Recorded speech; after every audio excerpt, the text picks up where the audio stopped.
Hello दोस्तों, आज की कहानी है आखिरी प्रयास। एक समय की बात है, एक राज्य में एक प्रतापी राजा राज करता था। एक दिन उसके दरबार में एक विदेशी आगंतुक आया और उसने राजा को एक सुंदर पत्थर उपहार में दिया। राजा वह पत्थर देख बहुत प्रसन्न हुआ। उसने उस पत्थर से भगवान विष्णु की प्रतिमा का निर्माण कर उसे राज्य के मंदिर में स्थापित करने का निर्णय लिया और प्रतिमा निर्माण कार्य राज्य के महामंत्री को सौंप दिया।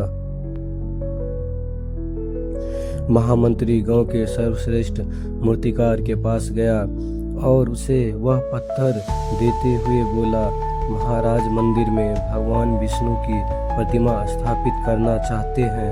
7 दिवस के भीतर इस पत्थर से भगवान विष्णु की प्रतिमा तैयार कर राजमहल पहुंचा देना।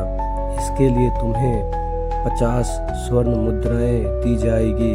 50 स्वर्ण मुद्राएं की बात सुनकर मूर्तिकार खुश हो गया और महामंत्री के जाने के उपरांत प्रतिमा का निर्माण कार्य प्रारंभ करने के उद्देश्य से अपने औजार निकाल लिए।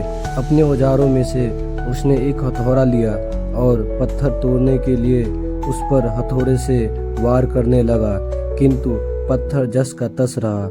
मूर्तिकार ने हथौड़े के कई बार पत्थर पर किए, किंतु पत्थर नहीं टूटा।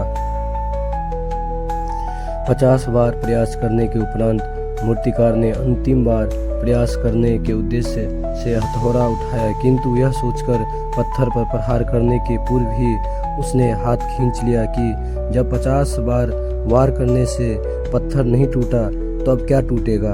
वह पत्थर लेकर वापस महामंत्री के पास गया और उसे यह कह वापस कर आया कि इस पत्थर को तोड़ना नामुमकिन है, इसीलिए इससे भगवान विष्णु की प्रतिमा नहीं बन सकती। महामंत्री को राजा का आदेश हर स्थिति में पूर्ण करना था, इसीलिए उसने भगवान विष्णु की प्रतिमा निर्मित करने का कार्य गांव के एक साधारण से मूर्तिकार को सौंप दिया।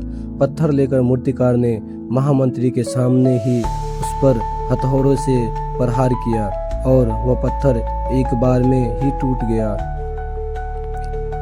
पत्थर टूटने के बाद मूर्तिकार प्रतिमा बनाने में जुट गया। इधर महामंत्री सोचने लगा कि काश पहले मूर्तिकार ने एक अंतिम प्रयास और किया होता तो सफल हो गया होता और 50 स्वर्ण मुद्राओं का हकदार बनता। तो मित्रों, हमें इस कहानी से क्या सीख मिलती है?